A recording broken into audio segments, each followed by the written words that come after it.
Hey everyone! Hope you're all in a good mood today because I've got a new story for you. Also, don't forget to like and subscribe, it really means a lot to me. The girl in my necklace was sitting in the chair my mother had been saving for my dad all night, and my mom kept refilling her cup, because my boyfriend had told her that girl was Neil's friend and didn't know anybody. I turned 21 in March. Christopher and I had been together since I was 18 and a half, which sounds like nothing when you type it, but was basically my whole adult life. We're in Evansville. I live above a used furniture place with my roommate Lauren. The buzzer downstairs has been broken since before I moved in, so anybody who comes over has to stand on the sidewalk and yell up. And I drive a 2009 Malibu where the driver's door won't open from the outside, so I get in the passenger side and slide across. That detail comes back and I hate that it does. The party was in the back room at the bowling alley off the highway, the one with the party package, 6 lanes and a karaoke setup nobody ever uses because it's mostly booked for kids' birthdays. I put down the deposit myself in February, $340. My mom Nancy wanted to pay for it, and I wouldn't let her. Because she's been on her own since the divorce, and I'm not going to be a girl who lets her mother pay for a bowling alley. I need to say this part now, because I know where the comments go. My mother did nothing wrong.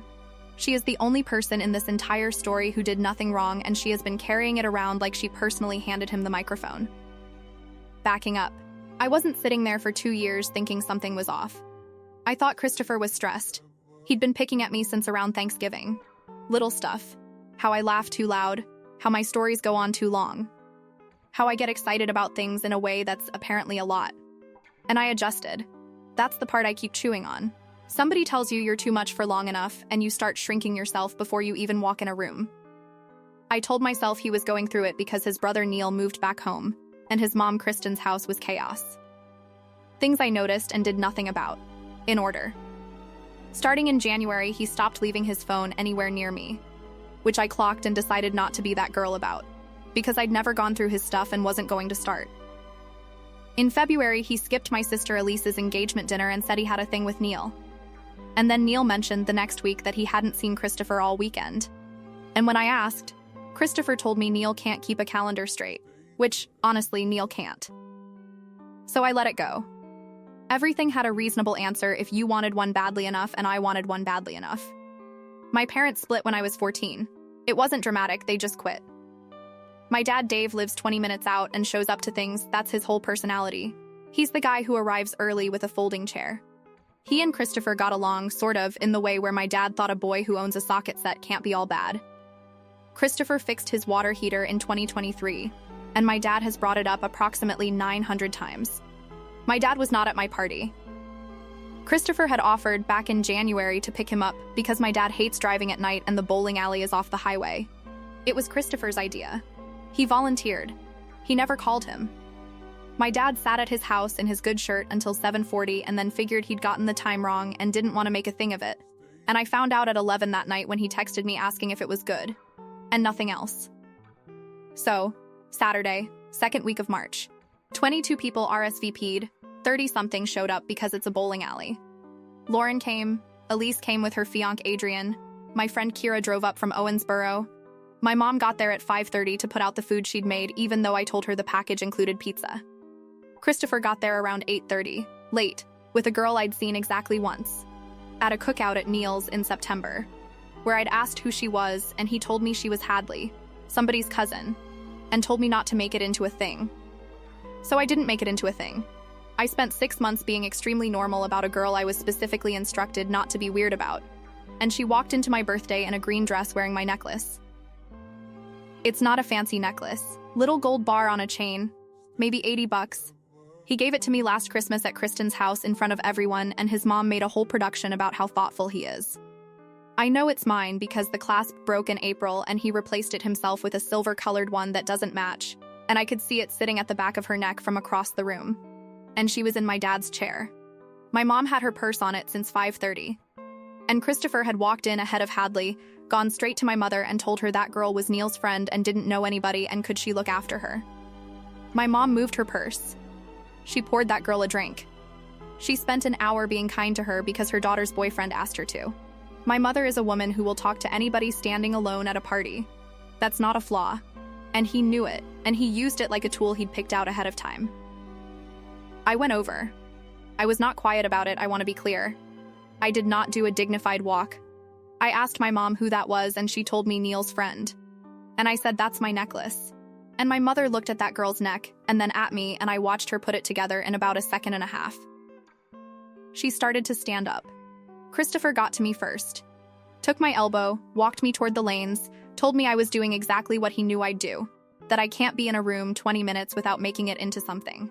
And when I asked him straight out why she was wearing my necklace, he told me it wasn't mine. That he bought it. And that I make everything about ownership. I laughed at him. I actually laughed. And I think that's what did it, because that's when he went and picked up the karaoke mic. He does this. He's the guy who takes the mic at weddings. So when he tapped it and people turned around, they turned around ready to be entertained.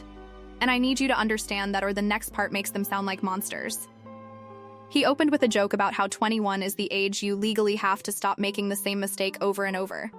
And then he told the room I wasn't his girlfriend. That I was the embarrassing mistake he was finally getting rid of. That he'd been carrying me for 2 years and he was done. And that everybody standing there had watched him do it and knew he was right. And they laughed. Not everyone. Enough, it got a real laugh. The kind where somebody in the back goes, ooh, and Neil was hitting the table. Then he told me I should probably go. At my party. That I put the deposit on. I left, I know. Everybody in the comments is going to tell me what they'd have done, and believe me, I've run every version. I got my jacket off the back of my chair and I didn't say one word to one person, and I walked out through the lanes past an actual 8-year-old's birthday. And then I got to my car and remembered the door, and had to go around to the passenger side and climb in and slide across in a dress while people came out to smoke. That was the worst 30 seconds of my life, and it wasn't even the main event. My mother came out after me. She was banging on the window before I even got the key in. She wanted me to go back in there with her, and when I wouldn't, she went back in without me. I didn't know that until Sunday. She stayed. She went back into that room and got in his face in front of everybody and asked him what exactly he thought he was doing. And told him she'd been feeding him at her table since he was 19, and Kristen was there and tried to smooth it over, and my mom told her to stay out of it. Then she took her food back. All of it. She packed up the tray and the containers and carried it out past everybody. And Lauren said the room was so quiet you could hear the pins 2 lanes over.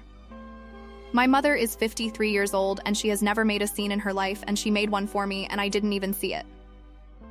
She called me from her car and the first thing she said was that she's sorry, over and over, about the chair. About pouring that girl a drink. About not knowing. She kept coming back to the chair. She said she should have known something was wrong when he came at her with a favor before he even said happy birthday to me. I told her it wasn't her fault, and she said it in a way that made it clear she's not going to believe that for a long time. Kira got to my apartment around midnight with Taco Bell nobody ate and slept on my couch. Elise called and screamed for 40 minutes, mostly at me, for leaving. Because in her version, I should have taken the mic out of his hand and finished the job. And Adrian was in the background telling her to let me breathe, and Elise told him nobody in this family breathes. Christopher started texting at 1:40 in the morning. Not sorry. He wanted to talk about how I embarrassed him first by confronting him in front of people.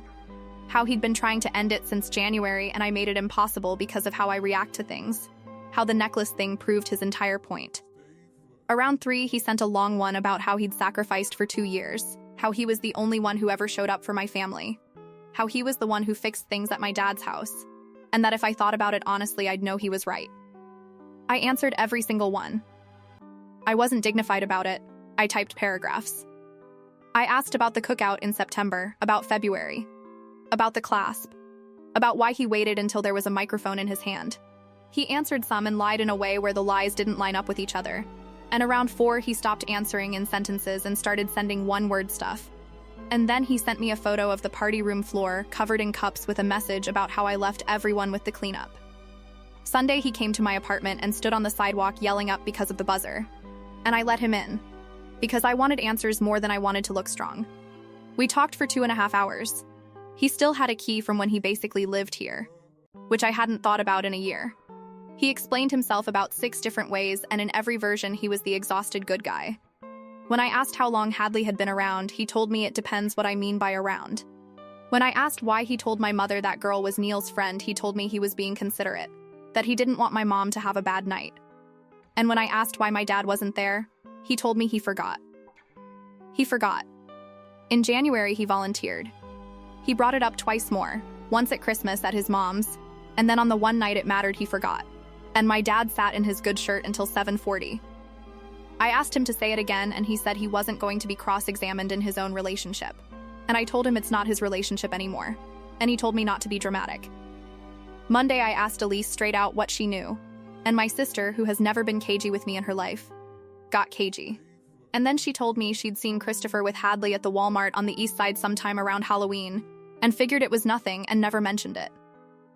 Halloween, she has a wedding in September that my mother is helping pay for, and Christopher's family is invited through Adrian's side. And what she actually said, when I pushed, was that she can't be at war with everybody right now. Wednesday, end of my shift, Christopher's car was sitting 2 rows back in the lot with Neil in the passenger seat. He'd been there long enough the windows had fogged. And he got out and started talking before I was across the lot, and the first thing out of his mouth was about the deposit. Whether I was going to make it weird about money, because Kristen apparently said I'd come after him for it. I asked if he practiced that. He said he didn't have to. Then he softened and said he never wanted it to go like that he'd had 2 beers and Neil dared him to do a bit. And Neil, sitting in the car with the door open, went completely still. So I walked over and asked Neil myself, "Did you dare him?" And he wouldn't look at me, and he said he told Christopher to keep it light, which is not a no. Christopher started talking over him about how this is what I do, how I interrogate people. And then Neil said, quiet, mostly to his brother, that he'd told him to do it before she got there. Before she got there. I asked which she, and Christopher slammed the car door with his own brother inside it and drove off and left me standing there. Because Hadley walked in with him. They came together. So if the plan was to do it before she got there, then either the plan changed or Hadley isn't the she. I've been sitting on that for a week. My mother wants to go to Kristen's house. My dad hasn't said anything about any of it, which from him is worse than yelling. And there's one thing Christopher said Sunday in my kitchen that I haven't repeated to my mom or my sister or Kira. Because once I say it out loud, I have to do something about it. I'll probably update. It's late and I have work. Update, the first thing that happened after I posted was my mother asking me, completely seriously, whether people on here thought the chair thing was her fault. Because she'd been up reading comments on her phone until 2 in the morning like it was a trial about her. She's not on Reddit. She made Elise show her. I found out because Elise called me furious that mom now knows what a throwaway is. So a bunch of you asked what he said in my kitchen that Sunday that I didn't repeat. And I'm going to get there, but I have to do this in order or none of it lands. Thursday, my dad finally said something. Dave doesn't call. Dave is a man who will drive 40 minutes to hand you a thing rather than text about it. So when he called, I already knew it was bad. He wanted to know if Christopher was going to be at Elise's wedding in September. That was his opener. And then he told me he'd figured out on his own about the ride, because he'd gone back through his texts and found the one from January where Christopher offered, and he'd been sitting with that for a week and a half. Then my father, who I love, asked me if maybe I'd been a little hard on Christopher over the years. Because of the water heater. Because a 19-year-old boy once owned a wrench in his house in 2023. My dad wondering out loud whether I brought some of this on myself. 4 days after sitting in his good shirt until 7:40 waiting for a ride that was never coming. I hung up on my own dad. First time in my life. Called him back an hour later and neither of us mentioned it, and he told me about a sale on tires. Friday, my mom went to Kristen's house. I asked her not to. She went anyway, which is the most Nancy thing on earth. She'll apologize to a stranger for 6 weeks, but if she decides somebody's owed a conversation, she'll drive there. It did not go how she wanted. Kristen let her in, made her sit at the kitchen table, was pleasant for about 11 minutes, and then told my mom she thought what Christopher did was disgusting. And then, in the same breath, that she thought I was also being a bit much about it. That it was a breakup and breakups are ugly and everybody survives. My mom asked her when Christopher had told her we were done, and Kristen said January. January, so while he was at my apartment in February eating my food and watching my Netflix and telling me Neil can't keep a calendar straight, his mother thought we'd already broken up. Which means for 2 months I was a girl he was visiting. And then Kristen said the other thing, and she said it as a defense of her son, which is what kills me. She said Christopher had come by the week before my birthday, and there was a girl waiting in his car who didn't come in, and Kristen waved at her from the porch, and the girl waved back. My mom asked what she looked like. Kristen described her, and it was not Hadley. Different hair, not even close. Then Kristen got protective and started walking it back. Maybe it was a friend. Maybe she's misremembering. And she asked my mother whether we were going to use that. And my mom said, use it how? And Kristen said Christopher told her I'm collecting things people say. He's out ahead of me with his own mother. Which means he's out ahead of me with everybody. My mom came straight to my apartment from there and told me all of it standing in my kitchen with her coat still on. And then she said she thinks he had a whole other girl the entire time and Hadley was decoration. And I told her that's insane, and she said fine, then explain the car. I couldn't explain the car. Saturday, 1 week from the party, is when Christopher started what I can only call a campaign. Long texts. And I answered every single one. Because apparently I'm incapable of leaving a paragraph unanswered. Which I know is not the flex I want it to be. His new version was that the Mike thing was a breakup. An ugly one, but a breakup. And I'd turned it into a war crime. He kept using the word joke. He said I'd made him a villain over a joke that landed wrong and now his own brother wasn't speaking to him. So I asked him about the necklace. Because a joke doesn't include putting my necklace on another girl and walking her into my party. And he told me it was a spare. That he'd bought two. Two of an $80 necklace. He said he got a backup in case I lost it, because I lose things. I asked him to send a picture of the receipt or the second one still in its box, and he told me I'm not a lawyer and this isn't court. Which is what he says when he's lying, and then he switched to how I'm turning people against him. Sunday, and this is the part where I stopped being polite about it. Neil has been my problem since the parking lot because he's the one who said before she got there and then went silent for a week. He works at the tire place my dad goes to, which is how my dad ended up standing in the bay talking to him for 20 minutes about a rotation and coming out with nothing. Because my dad is not going to interrogate a 24-year-old about his brother's love life. So I went myself. Saturday afternoon, in the waiting area with the vending machine, and I sat there until he came out and I did not leave. He tried to leave twice. I followed him out to the bay both times. And Neil told me. Not all at once, it took an hour, and he kept stopping and telling me he shouldn't be doing this and that Christopher would lose it, and I told him he already lost it in front of 30 people, so what's left? Neil is not a good person in this story. He's a guy who dared his brother into humiliating me and then couldn't live with it. And I let him feel bad because it was useful. He said Hadley isn't anything.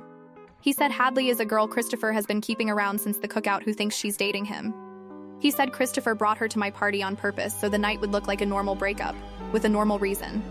And when I asked him who the she in the parking lot was, he said he wasn't going to say her name, and that if I wanted it, I'd have to get it from Christopher. Which is fair. It's also the most infuriating sentence anyone has said to me this year. Monday, my sister and I had the worst fight of our lives. In my hallway, with Lauren pretending to be asleep 4 feet away. Elise came over to talk about seating charts. She had the binder. She'd known about the Walmart thing since Halloween and never told me. And I'd let that sit for a week because I love her. And then she asked me, completely normally, whether Christopher counts as a +1 or his own seat. I asked her to say that again. She said it again. She told me Adrian's family knows him, that it would be weird to uninvite him, that Mom already told Kristen the families are fine and this is between me and Christopher. And I said, Mom said that? And Elise said something about how somebody has to keep the peace. So I called my mother right there in front of her and put it on speaker, and my mom said she never said that. She said she told Kristen she had nothing left to say to her, and that if Kristen took that as fine, then that's Kristen's problem. Elise had made it up. Not maliciously, she'd smoothed it in her head into something easier. Because the wedding is in September, and she has decided the entire thing will collapse if one person is uncomfortable. I told her that if he's at that wedding, plan on me not being there. And Elise laughed at me. She actually laughed and said I'd never do that, and 6 months ago she'd have been right. She left. My mother called back 40 minutes later and said something I'm still not over, which is that she's not going to that wedding either if I'm not. And I told her that's not fair to Elise, and she said neither is any of this and hung up on me, which she has never done. So now my sister's wedding is a hostage situation and I'm the one everybody's mad at. Tuesday through Friday, nothing. He stopped texting completely after 11 days of paragraphs. And I want to be honest, the silence was worse. I checked my phone constantly. I refreshed nothing like an idiot. Then Saturday night, 3 weeks to the day from my birthday, it was raining, and Lauren came out of her room and said somebody was screaming outside. Christopher was on the sidewalk in front of the furniture store, soaked, no jacket, yelling up at my window that I had destroyed his life. And here's the thing that doesn't fit, and it's what I've been sitting here trying to work out for 2 days. I hadn't done anything. I hadn't posted his name. I hadn't called anybody. I sat in a tire waiting room and let his brother talk, and my mother drove to his mother's house. And that's the entire sum of my activity. Whatever fell on him, I didn't push it. I let him in. Judge me. That's fine. I've judged me. I let him in because I wanted to know what he thought I'd done, and I wanted to watch his face when he found out I hadn't. He was in my kitchen until almost 4 in the morning, and he told me what happened. And it comes back to something he said the first Sunday. The thing I didn't repeat in my last post. When I asked him why he did it at the party instead of like a normal person in a car or a living room. He told me he needed it to be somewhere it counted. Somewhere it counted. I didn't understand what that meant for 3 weeks. I do now. And once I understood it, I knew exactly what I was going to do about it, and I knew the date, because it was already on the calendar. And I have been sitting on it ever since with a smile on my face like a psychopath. It's the 2nd week of April. That's all I'm saying for now. Anyway, my mother knows what I'm planning, and she asked me one question about it, which was whether I need her to be there, and I said yes. And she said good. I'll update after. Final update. He came into my kitchen dripping on my floor at 11 at night, and the first full sentence out of his mouth was that I'd ruined him with his grandmother. And I said what, and he said the money. Okay, context. Or none of this makes sense. Kristen's mother is the money in that family. Not rich. A paid-off house, and a savings account, and a very clear opinion about how young men should conduct themselves. She's been telling Christopher since he was 17 that when he settled down, she'd help him with a down payment. And Kristen has been managing that promise like a hostage negotiation for years. Because Kristen doesn't have money of her own, and her mother's approval is her whole standing in that family. And the reason Christopher was still with me in December, buying necklaces at his mother's kitchen table in front of everybody, is that his grandmother liked me and kept asking when. So when my mom drove to Kristen's house and sat at that table, Kristen panicked. Not for me. For herself. She called her own mother that same night to get ahead of it, to be the one who told the story first. And what came out of her mouth, screamed at me in my kitchen by her son, was that her boy humiliated a girl at her own birthday party in front of 30 people, and the girl's mother had just been in her kitchen about it. His grandmother told him she wasn't giving him $1 until he explained himself. And he couldn't. There's no version of standing up with a karaoke mic that survives your grandmother repeating it back to you slowly. He stood in my kitchen and told me I'd done that on purpose, that I sent my mother in there like a weapon. And I told him my mother went because she couldn't sleep, and he said nobody's that stupid. Then I asked him the question I'd been holding for 3 weeks. Who was in the car outside your mom's house the week before my birthday? And he told me it doesn't matter. And I said it does. And he said drop it. And I said say her name. I asked him 11 or 12 times. I'm not exaggerating for the post. I followed him around my own kitchen. I got between him and the door. I asked while he was talking. I asked over the top of him. I asked while he was trying to tell me about his grandmother. And every time he tried to steer it back to money, I dragged it back to the car. And around 2 in the morning, he put both hands on my counter and screamed her name at me just to make me stop. Lily. She works with him. And then, because he was soaked and furious and it was 2 a.m. and he'd been holding it in for months, he told me the rest of it standing there. Lily had been telling him since February that she wasn't going to be the girl he kept on the side. That she wasn't interested in a thing where he had a girlfriend everybody knew about and her in a car in a driveway. She told him she'd believe it when other people believed it. Somewhere it counted. That's what that meant. He needed witnesses. He needed 30 people to see him do it so it would get back to her clean, so nobody could say he was hedging. And Hadley was there to make it look normal. Hadley, who thinks she's dating him, who has been around since the cookout in September, got walked into my birthday party wearing my necklace, so the room would have a simple story to tell. He's got a new girl. That's why. He put my necklace on a girl he doesn't care about, to sell a breakup to a girl who wasn't in the room. I asked if Hadley knows. He said Hadley's fine. I told him to get out and he wouldn't. He kept going. He kept telling me I'd cost him a house over a joke. And I opened my door and stood there holding it, and told him if he wasn't out in 10 seconds, I'd start screaming loud enough that the guy downstairs would come up. And he went. At the bottom of the stairs, he yelled up that I never tell anybody anything. That's the one thing about me. I sit on stuff. He was right for about 11 days. Elise's engagement party was the 2nd Saturday in April. Not the wedding, that's September. This was at Adrian's parents' house. 60-ish people, both families, backyard, and Christopher was invited because Adrian's dad thinks he's a good kid, and because my sister decided uninviting him would be a scene. I told Elise I was coming. She cried a little on the phone out of relief, because she'd been telling Adrian's family her sister was being dramatic. I said I'd help set up. I brought a cooler. I put out chairs. Adrian asked me twice if I was okay because I was so pleasant it was unnerving. My mother knew. She drove me. In the car, she asked once if I was sure, and I said yes, and she didn't ask again. She just parked and said okay then. Christopher got there around 6 with Hadley.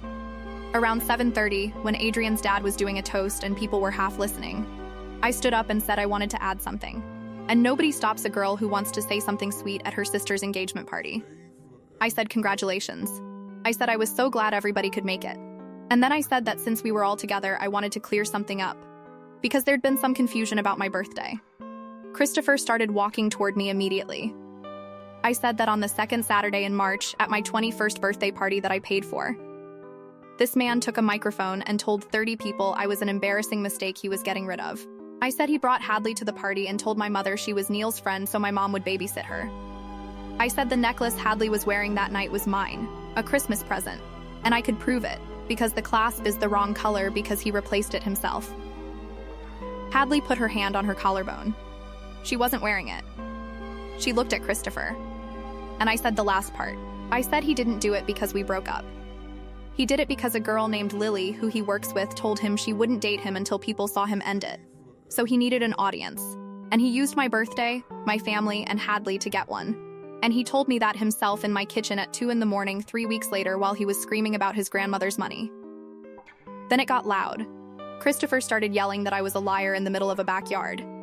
Hadley started yelling at Christopher, not at me, asking who Lily is, and he told her to shut up, in front of everybody, which is the single stupidest thing he could have done, and I have never enjoyed anything more in my life.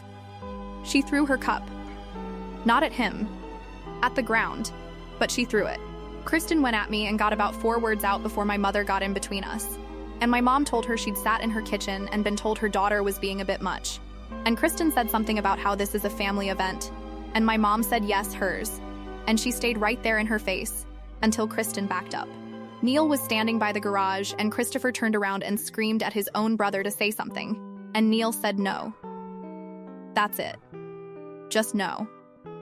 And Christopher went after him, and Adrian and 2 other guys got in the middle of it, and there was actual shoving, actual grabbing at shirts. A folding chair went over, and Adrian's dad started yelling at everybody to get off his property.